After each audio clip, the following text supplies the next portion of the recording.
Congratulations to Blue Scapegoats for winning the Protagonist Drawing Contest. Be sure to check out their Tumblr down below. It is linked in the description for some awesome fan art. Hello everybody, it is Dylan from Yu-Gi-Oh! Everything back with another video. Today I will be reviewing the Dark Side of Dimensions English dub. Now if you haven't seen based on the title and you haven't seen based on the thumbnail, this is a full spoiler review. If you have not seen the movie, do not watch this. I made another video about 5 to 6 minutes giving my general thoughts about the movie that contains no spoilers at all. So watch that video first, or watch that video and just watch that video if you have not seen the movie yet.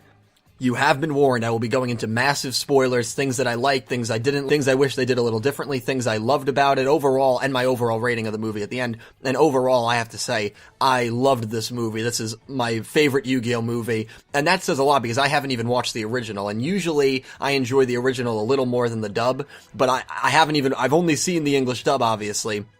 And I absolutely loved it. 4K Media did a magnificent job with the dub. I was more than impressed. There were scenes, it was just a very good movie, but we'll get into that. We'll get into the things that I really liked, things that I didn't like, grab some snacks and grab a drink because it is going to be a long video, maybe one of my longest reviews yet. It's not really an episode review. This is a full 2-hour movie review. So sit back and enjoy my review of the English dub of Dark Side of Dimensions. So we begin in Egypt, and we see Kaiba, actually the very first scene, we see Kaiba looking at the Millennium Puzzle, and we already kind of know. By the way, before I get into this, the only thing that 4K Media changed is the original movie is set after the manga, and this movie is set after the anime ends. So what was always going to be tricky with them, and there were a few instances where I kind of noticed the continuity didn't really work, is you have a Seto Kaiba who in the manga was not present during the ceremonial battle between Yugi and Atem, and so in the original version of the movie, he's driven because he doesn't really believe, at least this is what I'm pretty sure, I know he wasn't there for the ceremonial battle, and I'm pretty sure these are his motives in the original, he doesn't really believe that Atem is gone, and we know his goal in this movie is to duel Atem, is to revive Atem. So in the English dub, in the anime, not really the English dub, in the anime, he was there to see Atem leave. And so there were a few pieces of dialogue that I didn't think worked. There were a few things that didn't work. And the first thing that I noticed was they're in the shrine excavating where the Millennium items apparently fell into. Now, here's the issue. In the manga, I'm pretty sure the tomb does not collapse. In the anime, the tomb does collapse, but yet we're in the tomb, and again, this is supposed to be after the anime, and the tomb is perfectly standing, there's no piece of it missing, all the pillars are still up, and that was the first thing that I immediately noticed was a bit of an issue, and it was always going to be a bit of an issue changing the storyline very minorly, but that again is nitpicking, and just because I'm being a little critical right off the bat doesn't really mean anything. It still works. It still works for the most part. There were just a few things like that, but the cool thing is, what 4K Media did is they kind of give us two different movies. The original, you watch it after the manga. This movie, you can watch it after the anime. And again, for the most part, besides some scenes like that, it really does work. So they're excavating Kaiba Corp staff members, and they're trying to find the Millennium items. They're trying to find the Millennium Puzzle, more specifically, and bring back the Pharaoh, and bring back Atem, because Seto Kaiba wants to duel him. We then get a scene of Yugi and Anzu, and they did leak a lot of these scenes. A lot of the scenes that they leaked were in the early stages of the movie. I don't really think they leaked anything in the second half, which is smart, because I know a few people were saying, oh, they're leaking too many scenes, and it is understandable, they were leaking a lot of scenes, but I think they only leaked about 5 minutes worth of scenes, and again, they were all kind of in the first half of the movie, so after you watch the movie, that's not really a criticism. I really didn't mind that. I think they did actually a pretty good job for the most part promoting this movie and getting the word out there, and I'm very excited to see how it does box office weekend, which is this coming weekend. But you see Yugi and you see Anzu, and again, excuse me, Taya. I'm gonna use dub names because this is the dub movie. I do apologize. It's just a bad force of habit. But you see Taya, and Taya does have a different voice actress. She does a fine job, though. She does really well. She's really the biggest character in the staff that I think has a different voice actress. We don't see Mai Valentine, by the way. Mai does not make an appearance in the movie. I was kind of hoping she does. She's one of the more notable characters missing. None of the Ishtars are in the movie as well. But besides that, pretty much everyone from the original show is in this movie. We see Yugi, and you know, he's talking to Bakura, and they're all going to school, and they're all getting ready to graduate. Taya says that, you know, she's leaving for America. I believe it was America. She got into the study abroad program to become become a dancer. I don't think they say America. They might say America, but I don't think they do. But we know based on the events of Duel Monsters and the manga that her goal was to leave for America to study dance. So even if they didn't say it, you kind of know that that is where she's going to head off to. Joey and Tristan have some great humor scenes, and the humor was really spot on in the movie. I thought they did a really good job writing the humor. Joey, every time he said something, pretty much the whole theater was kind of laughing because, I mean, he's a bit of a clown. He's one of my favorite Duel Monsters characters, but he really is a clown, and I loved him in the movie. They're all talking on the roof about the future, and it's interesting because Yugi is, he's unsure about his future, but he's like, maybe and this is the first time I think we really hear what Yugi wants to do in the future, so it's interesting, and he's like, maybe I'll create a game, and if it gets popular enough, we can all meet back here and play it. I think Tristan said he's gonna end up working with his dad. I forget what Joey didn't say, because then Joey made a joke about Tristan, put him in a chokehold, and then they go back downstairs to the school, and they see a kid sitting in the corner, and it's Aigami, or Diva. It's interesting because when I first heard about Aigami, I thought Diva was his Japanese name, and I thought they changed that name to Agami, which I didn't really mind because it was a pretty cool name. But Diva is actually, he's really referred to both. Agami, I guess, is kind of his stage name, for instance, to fit in, while Diva is more of Diva is his actual name. So that was actually something that I did not see coming, and as someone who's avoided spoilers, there were a lot of things that really just threw me for a loop and left my jaw dropped and left me, stunned, as I think at times most of the theater was. So yeah, they see Agami in the corner and they're like, we've never really talked about him. Yeah, he's definitely a weird kid, or not really a weird kid, but he's definitely an interesting kid. And then they do a close-up shot on his face, and then they just turn the camera, or not, they don't turn the camera. He turns his face and they zoom in right on his eye, and you can tell that, okay, if you didn't know, he's gonna be the main perpetrator, the main antagonist in the movie. Then they show Kaiba in this, church hallway, and you see a Tem. And I knew, because this was one of the two scenes that were spoiled for me and that I did watch in the Japanese version, and I knew this wasn't a Tem. I knew this was a hologram. But they duel, and Kaiba actually gets the better of a Tem. And again, I'll tell you, the voice acting, Eric Stewart and Dan Green, I never really had a doubt that they were going to be good, and they were very, very good. I mean, they sound almost identical to the way they sounded 15 years ago. Incredible voice actors, and they did such a great job portraying these characters as they did in Duel Monsters. But I think the unsung hero of the cast was Daniel J. Edwards. He's the person who played Agami, and I thought he did an incredible, incredible job playing Agami, and it's not easy to build up a villain and give him a voice that works with him, and I think 4K did an incredible job casting him. I like his Dennis. I also like Matt Shipman's Kurosaki Shun in Arc 5. Those, I think, are the two standout performances in Arc 5, and I think they casted him perfectly. But let me know what you guys think. Do you guys like his voice or not? Because I loved his voice, and it's kind of a shame that he is going to be an only movie antagonist, but to the point I was getting, his VAing was incredible. I mean, you didn't notice it, and when you don't notice the voice acting, that's a good thing, because at least with the English dub, sometimes you notice it when it's bad. Usually, unfortunately, you do notice it when it's bad, and if you don't notice it and the movie just flows regularly, that's a sign that they got the voice acting correct, and I think he was a magnificent voice actor. They all really, the main cast, Joey's VA was great as always, Bakura's was great. They were all, Tristan, you hear Yusei Fudo back on the big screen, they had his original VA. The VAs were great, and combined with the no censorship, this was a great take on the dub. This was a great take on the Dark Side of Dimensions. It was really well done by 4K. I was very impressed. Back to the story though, Kaiba duels a Tem. Kaiba defeats him, and, the staff comes in, and this is one of the funnier scenes, in my opinion. The staff comes in, and Kaiba's like, everyone's like praising him, like, oh, you did such a great job, Seto. Yeah, you finally beat him. And Kaiba's like, shut up, you fanboys, or something. He said something along those lines. Again, the humor was really, really funny, and he crushes the water bottle that they give him, and he's just like, fire whoever made this water bottle. A water bottle shouldn't bend this easily. And they're just all like, yes, sir, and so someone's getting fired. But he makes jokes like that the entire movie about just firing people, and he is honestly the funniest character in the movie for me. Usually, I actually thought it would have been Joey and Tristan, the banter they had, but besides the first few minutes of the movie, they don't really go at it as much, and I think the banter between them usually is hilarious, and it was funny, but there was just more Seto Kaiba in this movie. You could make the case, and I think BYG Agami mentioned it, he's a Yugi tuber, he did a lot of Dark Side of Dimensions coverage, that this movie really was based around Seto Kaiba, and you absolutely could make that case, because Seto Kaiba is the main role in this movie, but he defeats a Tem, that's the first duel we get. Mokuba's like, yo bro, we found the Millennium Puzzle, get over here. And so Kaiba heads over there. But actually before that, before even the Atem and Kaiba duel, I'm talking a little out of place, we see what Agami is capable of. We see bullies going after Agami, and Joey breaks it up. And so they're like, meet us in the sewers at like 10:30 p.m. And so Agami actually goes for whatever reason. Well, I mean, we know why he goes, and he uses this cube, and this is the scene that, you know, you've seen it maybe in the trailers, where he's like, I have the power to change your world into something grand. And he ends up...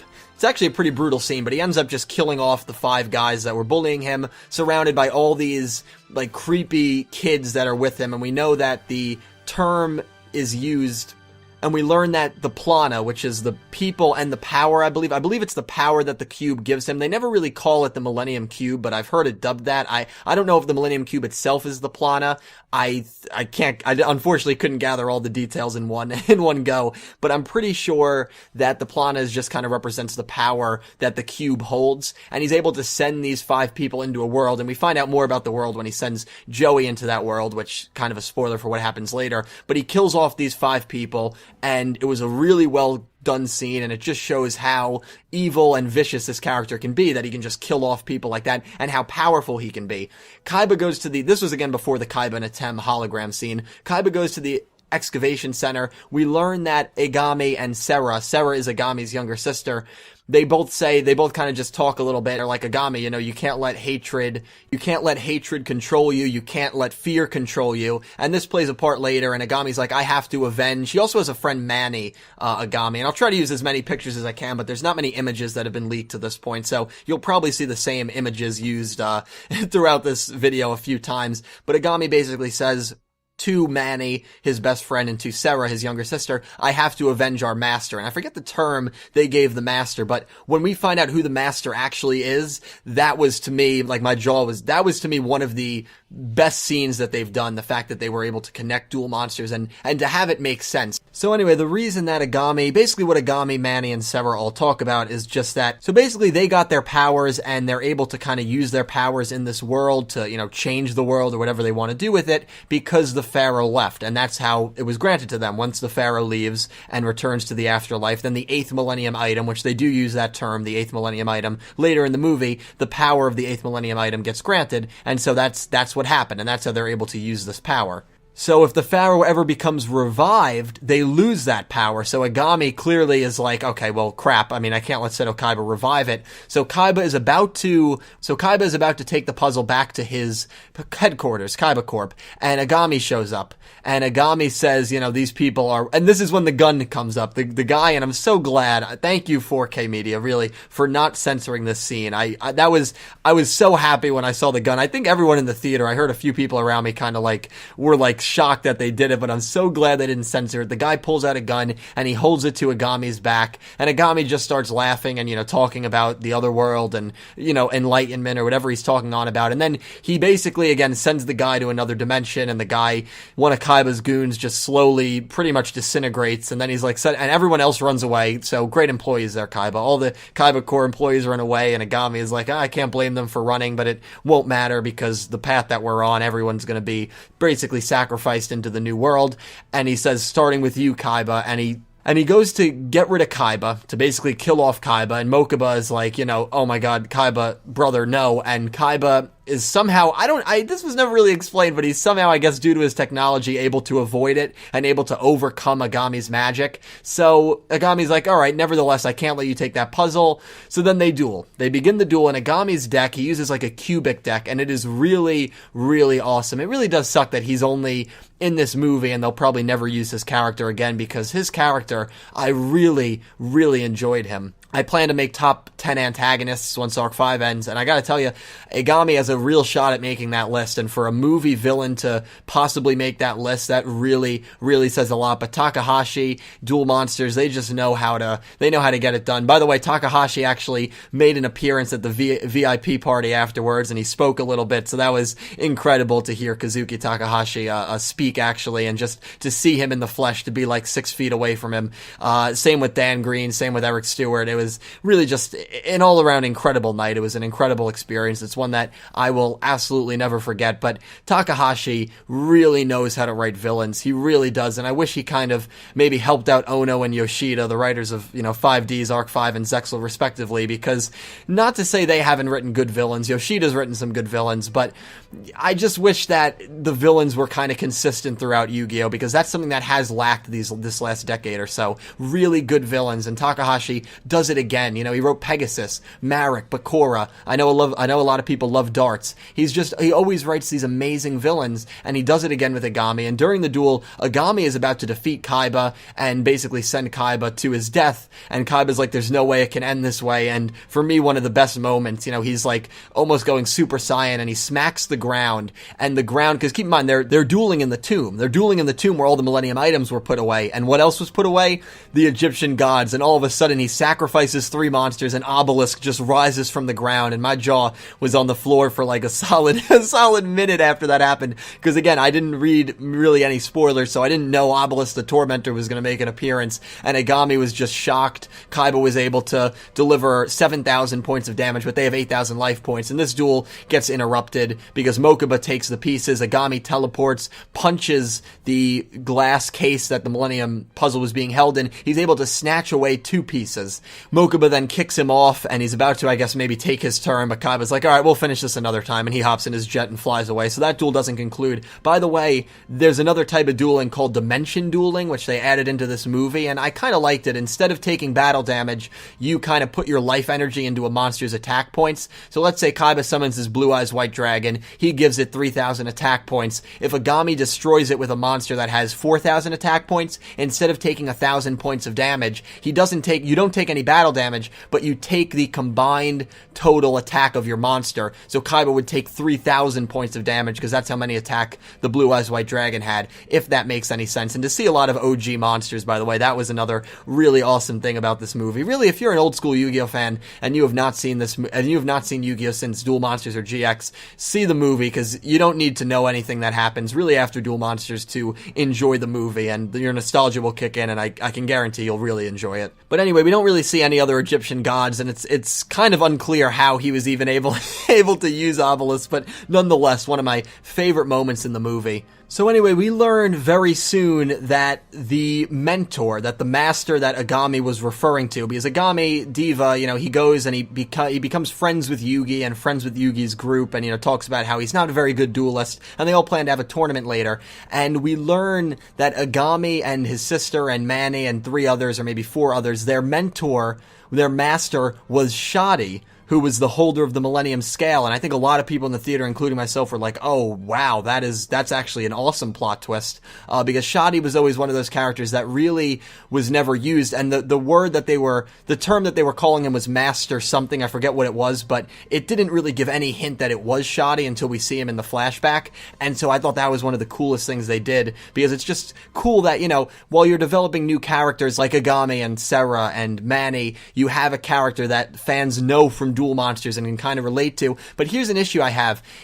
He's killed off by Bakura, because Agami goes back to the scene, and we actually learn how Bakura comes in contact with the Millennium Ring. His father goes on an expedition to find it, and he finds it, but Zork, the spirit of the Millennium Ring, kills Bakura's father in front of him, and in front of Agami and Shadi and all the kids. And then the ring obviously takes a liking to Bakura, because this is Bakura in the past, and Bakura, a young Bakura with a young British accent, it was kind of eerie to watch it unfold. He kills Shadi, and he almost kills the kids. He tries to kill them, but I guess his blow to Shadi wasn't strong enough. And it's funny because Agami, you can see in this flashback a younger Agami who's like, we can't give in to fear or hatred because it'll influence our decisions. And he's like, well, as long as I'm with you, that's not going to happen. And Shadi is like, you're already giving into fear by saying that. Shadi was always one of the more intellectual characters, one of the more profound characters in the Yu-Gi-Oh universe. And obviously we learn that even though Agami identifies like this, he's not with Shadi anymore, and that's why he's so hell-bent on revenge and so hell-bent on destruction and getting back at Bakura and Yugi and the Pharaoh and all these,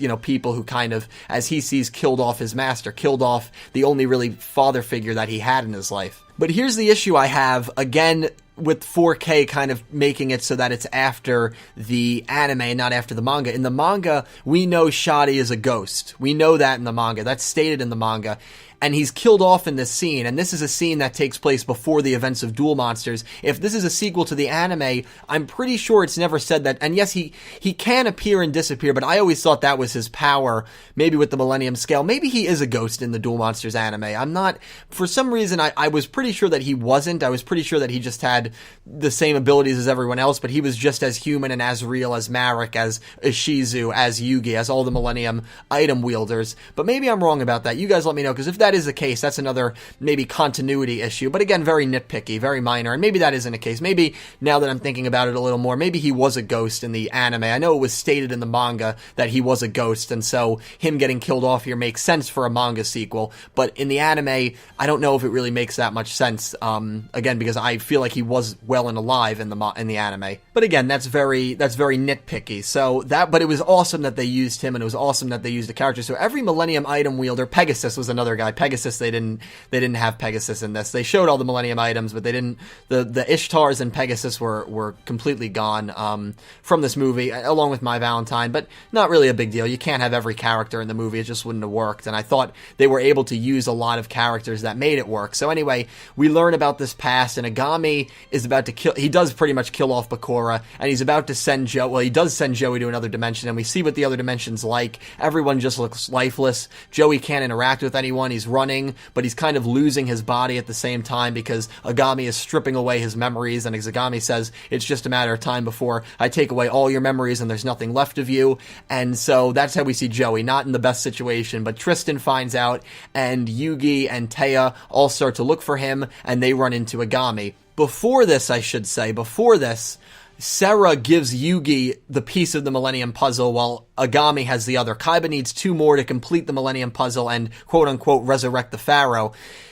Sarah says, you have to save my brother Diva. He's being controlled, not being controlled by darkness, and that's what I liked about it. He wasn't really being, well, until the end of the movie, he wasn't really being possessed by anything. This was just him doing it under his own will, but at the same time, I feel like he kind of knew it was wrong and was trying to lie to himself, while Sarah and everyone else knew it was wrong as well, and so Sarah trusts Yugi to set Agami on the right path and to save her brother, as she says. And so Agami runs into Yugi, Taya, and Tristan, and they're all like, where's Joey, where's Bakura, what have you done with them? And Agami says, you don't need to worry, they're all taken care of. And Joey actually escapes because of the one memory, and I'm pretty sure, and he sees the Pharaoh, he sees a Tem, and it's in his memory. I don't think it's actually the Pharaoh, but what's interesting about this is I think it was the scene of Battle City. I think it was the duel that takes place after Battle City, which that event has enough debate around it already as to who won that duel, because we don't see that duel. That's a duel that takes place between Season 3 and Season 4, and we have no idea who wins that duel between them. So I think that is actually really awesome that, and again, I got a quick look at it, so it might not be that scene. Maybe I'll see it a second time and I'll try to look a little more in depth, but I'm pretty sure that is the memory that actually saved Joey's life,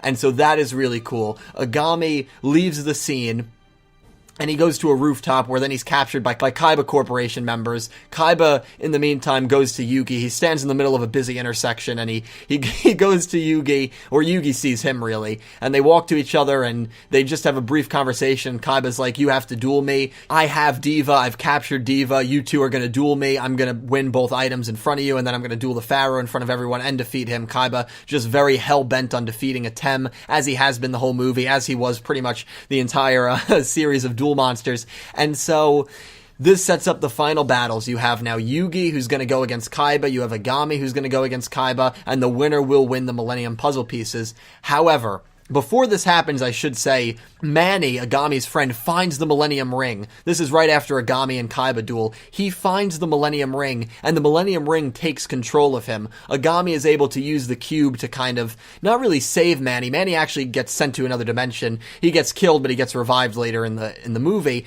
and the Millennium Ring is still there in this alternate dimension, and, Agami makes some quote like, why do I have to lose everyone? You start to feel bad for him, especially in the duel with him and Yugi. You see the flashbacks of him before Shadi took him and his sister under, his belt, and there's one scene, well, I'll get into that, but Yugi and Agami start to duel, because Yugi actually gets really strict, and he's like, Kaiba, I'm dueling Agami, there's nothing, like, he gets really fierce and vicious, and this is little Yugi Moto, and everyone in the theater was kind of like laughing, and I think someone behind me was like, oh shit, everyone was just kind of shocked that Yugi actually stood up to Kaiba this way, and Kaiba was like, fine, even after a speech like that, even Kaiba couldn't let him not duel Agami, so they begin to duel.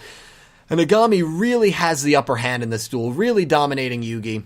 Yugi is dueling, also keeping in mind that if he wins, Bakura is going to be revived, and that happens. Yugi does end up winning this duel, but we see a flashback, and Agami is working with his sister trying to get enough money for this guy that I guess was taking care of them, and he goes to the person, and the guy is some, bitter old man, and he's like, oh, you didn't get enough money for me, no food for you, and so Agami goes, and he apologizes to everyone else, and he's like, sorry, I didn't work hard enough, and Manny is like, well, just hold this pillow to your stomach, it almost makes you feel like you've had a full meal, and it's like, damn, that is really messed up. Like, you really do feel sad for these guys and this group of orphans, and then Shadi comes and he saves all of them from this, mean guy, and I'm pretty sure he kills the guy. I'm pretty sure he does. And Shadi is, he's the man. He's a character that I really, really did like in Duel Monsters. The only way Yugi wins, and Yugi does win, and he wins the same way he defeated Strings, and the same way, if anyone's kept up with Arc 5, Akiba Reiji defeated Roger. An infinite loop. He uses 3 traps so that Agami's monster keeps attacking, it gets deflected towards him, and he keeps taking damage. And yes, so in this movie we see an infinite loop kill.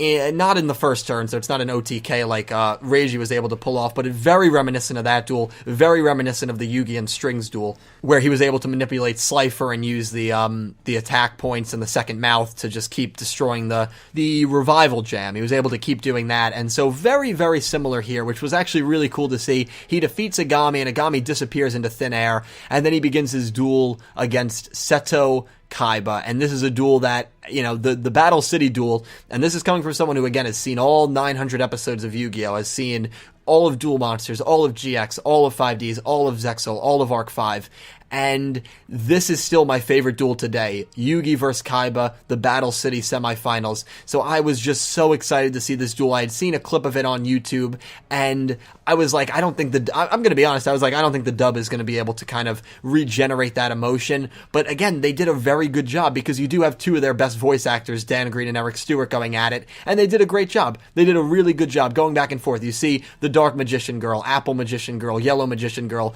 Blue Eyes Chaos Max Dragon, Deep Eyes White Dragon, all these new monsters, and it was awesome to see. It was so nostalgic, and there's a point where, because keep in mind now, Yugi has both puzzle pieces, so after they go back and forth, this is right after Gandora and Deep Eyes get destroyed, they destroy each other, this is right after, I'm sure, the clip that a few people have seen.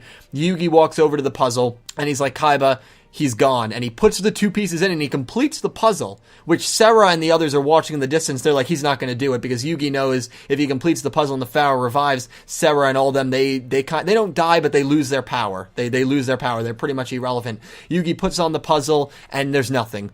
There's absolutely nothing. And Yugi and Kaiba go back at it a little bit. Kaiba is in denial, as you would expect him to be. He's like, he's just scared to face me. He summons his Deep Eyes White Dragon, goes to attack. Yugi deflects it, summons Black Magician, direct attacks. Now, Kaiba has a face down card, and Kaiba only has 2,500 life points left. The Dark Magician's attack goes through. As the life points are counting down, you're thinking, oh wow, Kaiba lost to Yugi again. And the life points freeze at 100, Kaiba smiles, but we never see the face down card, and we never get a conclusion to this duel, which, I don't want to say it annoys me, but that was I just wish we had some closure on who was actually going to win this duel. I didn't hate that aspect of it, but I just really wanted to know who was going to win. I wanted to know if Kaiba was finally going to be able to defeat Yugi, and maybe, obviously that face down card was enough to prevent him from losing all of his life points. It would have been his turn. Maybe he would have been able to pull out a victory. We will unfortunately never know, but the duel gets interrupted by Agami, who has merged with Zork. We have to imagine it's Zork, not Zark. I'm used to saying Zark because of Arc 5. Zork, the spirit of the Millennium Ring, and we see this grotesque looking guy. He's got like cubes for eyes. He's got this really demonic gargoyle looking body. And, you know, here's another thing that I wish they did. They never used the name Zork, and they never used Spirit of the Millennium Ring. Maybe they did it in the original, but they never said those terms in the dub, because I was waiting for that term, and I wanted them to say Zork, and I wanted them...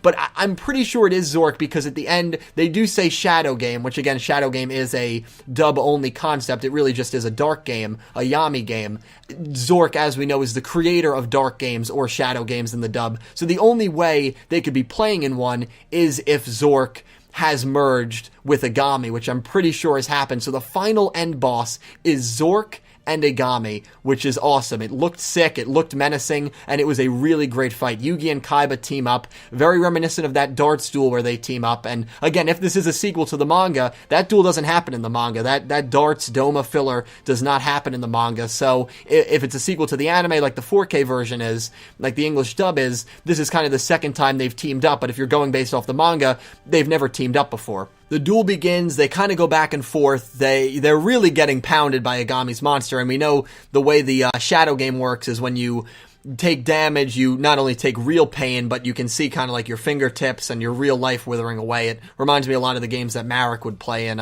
Season 3 of Duel Monsters. Specifically the game against Bakura, where when he won, Bakura literally was just evaporated. But but it was a good duel. This was a very entertaining duel. It was great to see Kaiba and Yugi work together. The way it ends, Kaiba ends up sacrificing himself. Yugi should have been killed. Kaiba takes the bullet, kind of similar to what Jesse Anderson did when Judai and Johan versed Fujiwara and GX. Very similar, actually, where Judai, the main protagonist, would have lost that duel had it not been for his partner. Kaiba takes the damage, he takes the loss, right before he collapses and succumbs to pretty much death, he hands Yugi the puzzle and he's like, you have to bring him back. Kaiba collapses, and Yugi has the puzzle, and he survives a few of Agami's hits, but he really doesn't have any hope left. Yugi is about to draw, and he's like, I believe in the heart of the cards. That's the only time he said heart of the cards, and it worked out brilliantly, because Yugi draws the card, and right as he draws the card, a yellow beam flashes down from the heavens, and you hear the music, and it's Atem. Atem has actually risen out of the Millennium Puzzle, and Atem, no dialogue. Atem does not speak once, which I kind of like that. And what was really interesting is he doesn't say anything. He draws a card, he summons it, and it's Mahad. And if you don't know who Mahad is, he was a priest who served the pharaoh back in ancient Egypt, who merged with I believe it was his illusion magician, and he became the dark magician. He became the dark magician against Bakura, against Zork, excuse me. And so he summons Mahad, or someone who looks exactly like Mahad. Mahad has this ring around him, attacks Agami's monster, and Agami is destroyed. Agami and Zork both get destroyed. They both get evaporated, and Atem and Yugi then just kind of have a moment where they split apart from each other, similar to how after he defeated Pegasus, they kind of looked at each other, but no dialogue. They just smile at each other. They shake their head, and Atem pretty much doesn't destroy the Millennium Puzzle, but the Millennium Puzzle just disappears along with him, and that's that. And that is how it ends. So Yugi and his friends all kind of join together. Kaiba's like, I knew he'd come, and Yugi's like, yeah, you did. I really didn't think he would. And Kaiba's like, you've always had your relationship with him. I've always had mine. And he walks away, and, he says, until we cross paths again. And this is when the movie ends, and it's kind of sad, because this is the last time that we will probably ever see the original cast on screen again, on a movie screen, on a TV screen, and it's sad to think about that. And that's why, if you're still watching this review and you haven't seen the movie yet, even though I just kind of said what happens, see the movie. You really should, because you probably will never have another chance to watch these characters again. And again, even if you haven't seen Yu-Gi-Oh! In 12 years, it's still a marvelous movie, and I still think you will really, really enjoy it. You don't need to have seen 5Ds. You don't need to have seen Zexal or Arc 5 to enjoy this movie, and that's probably what I liked about it the most. The nostalgia was incredible, and the execution of the English dub was really well done. But we have these farewell scenes. Agami, or Diva, Sarah, Manny, they all lose their power because the Pharaoh did resurrect, and, there Sarah is just like, it's for the best. I think Agami is kind of redeemed by the end of it, but he doesn't really repent, and what I mean by that is he doesn't really regret anything. He just says, I think he actually is the one who says maybe it's for the best, but he doesn't apologize or anything to his sister. You do see at the very end of the movie him and his sister holding hands in Egypt, and they're kind of walking down the aisle, so I think he does kind of get redeemed by the end of the movie. But let's talk about the end of the movie, because we see Seto Kaiba in his plane about to go off into something, and Mokuba is just like, you don't have to do this, brother. It hasn't been fully tested. Promise me you're going to come back. And Kaiba's like, I have to do this.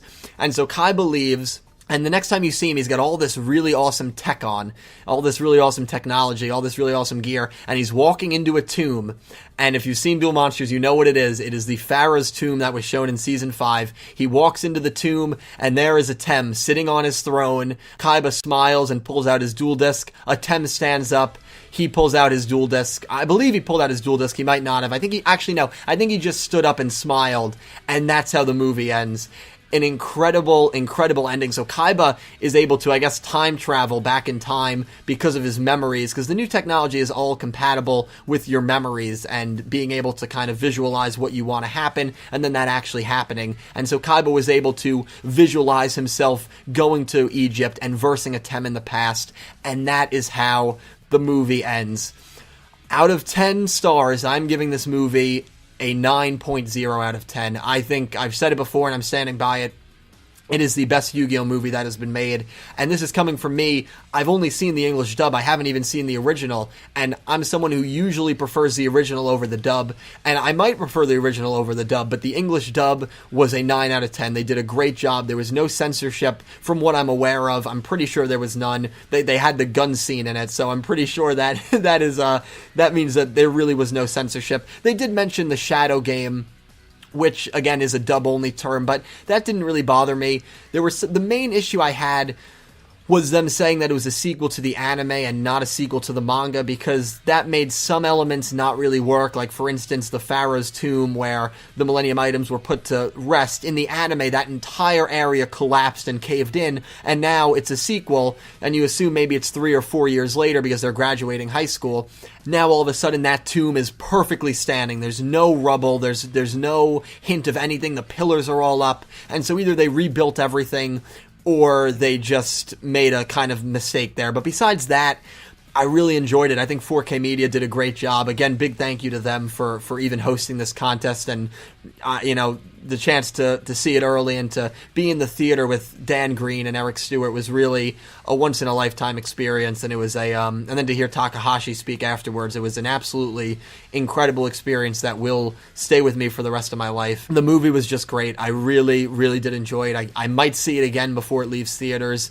I will probably get it when it comes out on DVD, but again, if you have not seen this movie, even though I just told you everything that happens, you need to see it. But let me know. I hope you guys watching, you have seen it at this point, and I didn't spoil anything for you. And if I did, obviously I made the disclaimer in the thumbnail and the title and in the beginning of this video, but let me know all your thoughts down below. Things that you liked, things that you didn't like.